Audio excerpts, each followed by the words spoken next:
بسم اللہ الرحمن الرحیم۔ محترم ناظرین کرام، آئیے اپنے ایمان کو تازہ کیجیے اور اللہ رب العزت کی ذات پر توکل اور اعتماد کو مضبوط کیجیے۔ بڑھیا کی دعا۔ ایک بہت سرمایہ دار شخص عارضہ قلب میں مبتلا ہوا تو علاج کے لیے بیرون ملک چلا گیا۔ جس ہسپتال میں اس نے علاج کروانا شروع کیا وہ اس ملک کا سب سے اعلیٰ اور مہنگا ترین ہسپتال تھا، مگر یہاں بھی علاج کے باوجود اسے افاقہ نہ ہوا اور حالت دن بدن بگڑتی چلی گئی۔ ڈاکٹروں نے بتایا کہ سرجری کے علاوہ اس کا کوئی علاج نہیں اور اس آپریشن کی کامیابی کے بارے میں بھی یقین کے ساتھ کچھ نہیں کہا جا سکتا، لیکن فوری آپریشن کے سوا کوئی چارہ کار بھی نہیں۔ جب اس نے یہ بات سنی تو ڈاکٹروں سے کہا، مجھے کچھ دنوں کی مہلت دیں، میں اپنے ملک میں جا کر اپنے گھر والوں، اعزاء، اقارب اور احباب سے ملنا چاہتا ہوں۔ پتہ نہیں آپریشن کے بعد انہیں دیکھ سکوں گا یا نہیں۔ ڈاکٹروں نے اس کی خواہش کا احترام کرتے ہوئے اجازت تو دے دی، لیکن اسے بتایا کہ آپ جتنی جلدی واپس آ جائیں گے اتنا ہی آپ کے حق میں بہتر ہوگا۔ وہ اپنے ملک لوٹ آیا، یہاں اپنے گھر والوں کے ساتھ کچھ وقت گزارا، احباب سے ملا، کچھ ضروری امور نپٹائے اور سفر پر جانے کی تیاری کرنے لگا۔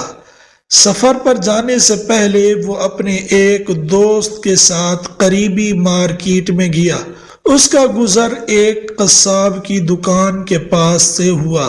اس نے دیکھا کہ ایک بڑھیا گوشت کے بچے کھچے ٹکڑے اور ہڈیاں اکٹھی کر رہی ہے۔ اس بڑھیا کی غربت اور ناداری دیکھ کر اس کے دل کو دھچکا سا لگا۔ اس نے عورت کو آواز دی اور نہایت احترام سے پوچھا، اماں جان، یہ آپ کیا کر رہی ہیں؟ وہ کہنے لگی، میں ایک غریب عورت ہوں اور اپنی 3 بیٹیوں کے ساتھ انتہائی تنگی اور اسرت سے گزارا کرتی ہوں۔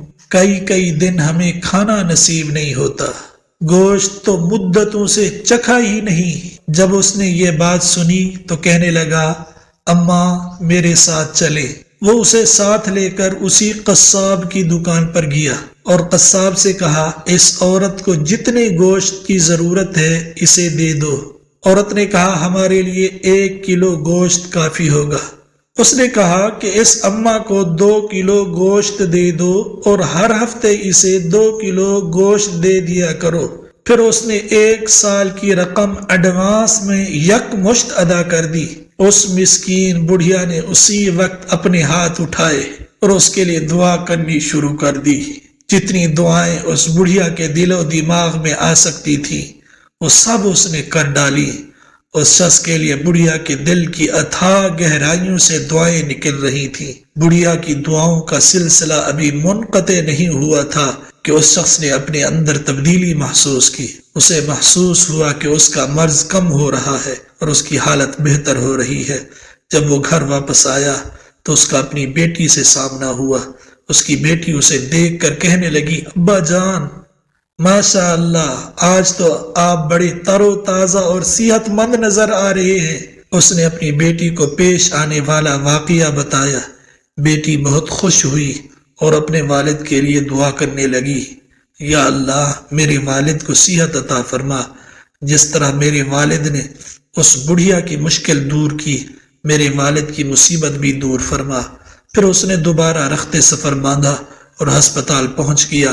آپریشن سے پہلے جب اس کا میڈیکل چیک اپ کیا گیا تو ڈاکٹروں کی حیرت کی انتہا نہ رہی۔ میڈیکل کی تاریخ میں ایک عجوبہ ہو چکا تھا۔ اس کا دل بالکل ٹھیک کام کر رہا تھا اور اس کا مرض بالکل ختم ہو چکا تھا۔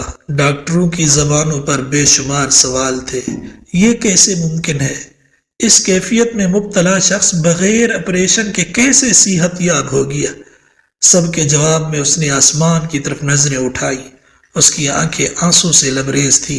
وہ رقت آمیز لہجے میں کہنے لگا، اس ارحم الراحمین نے مجھے شفا دی ہے۔ اللہ تعالی ہر چیز پر قادر ہے۔ یہ شخص زندگی کی نسبت موت کے زیادہ قریب تھا۔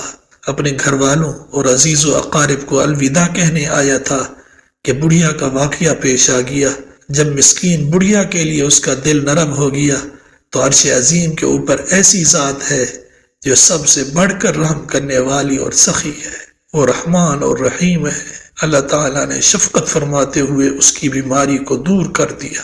نبی کریم صلی اللہ علیہ وسلم نے سچ فرمایا ہے، آپ زمین والوں پر رحم کریں، آسمان والا آپ پر رحم کرے گا۔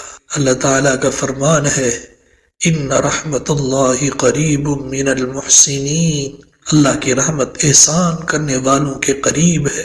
رسول اللہ صلی اللہ علیہ وسلم نے ارشاد فرمایا، من اراد ان تستجاب دعوته وان تکشف کربه فلیفرج عن معسر، جو شخص چاہتا ہے کہ اس کی دعائیں قبول ہوں اور اس کے مصائب دور ہوں، اسے مصیبت زدگان کی مدد کرنی چاہیے۔